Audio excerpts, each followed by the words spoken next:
What up, it's your boy Liam's Lexus Build 2, and today we're going to compare new Sprinter vans versus old cargo van. So first up, we got the 2015 Dodge Ram ProMaster Sprinter, and this one's $15,000, actually $16,500. This one only has about 32,000 miles on it, and it's going for $16,000, and it's a 2016.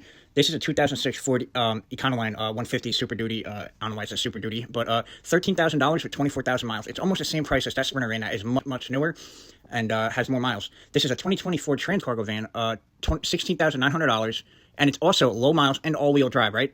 Has 58,000 miles on it, and it's still just in that same price range, right? This is a 2009 Chevy Express 1500 cargo van, $16,250 for this cargo van right here. Again, it's lower miles, 54,000, so comparable to the other two I just showed you. And it's, again, holding its value really well compared to the Sprinter vans that I just showed you. Why is that? Because the new Sprinter vans are junk, and they're completely hard and impossible to fix, maintain, and work on.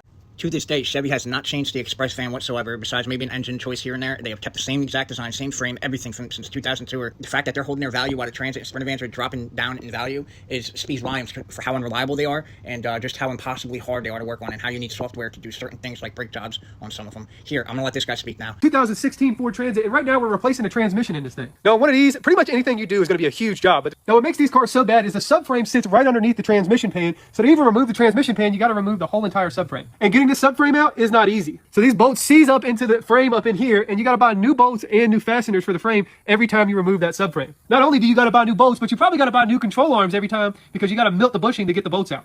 And that's not even the worst part about these vehicles. The worst part, in my opinion, is the brake setup. Now, to do brakes on these things, you got to get the rotors off. And in order to get the rotors off, the hub has to come off first. And to do that, you got to get these Torx head bolts out down in here and beat the whole hub off with the rotor. That's probably the worst brake design I've ever seen. The rear brakes aren't easy either. To do the rear brakes, you got to pull the whole axle shaft out of the differential just to get to the rotors. This whole car is literally a mechanic's nightmare. The van that I use to fix up all these houses has a design flaw.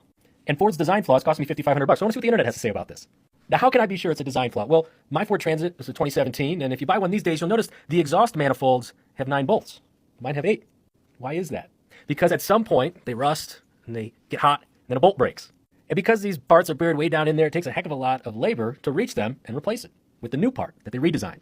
Now, a little broken bolt might not sound like that big of an issue, except now my van sounds like this with that broken bolt. And I've only got 90,000 miles. Now, surely you would think this would be a recall, but it's not. I reached out to Ford, see if they'd offer some assistance. They don't. I'm not the first guy with this problem.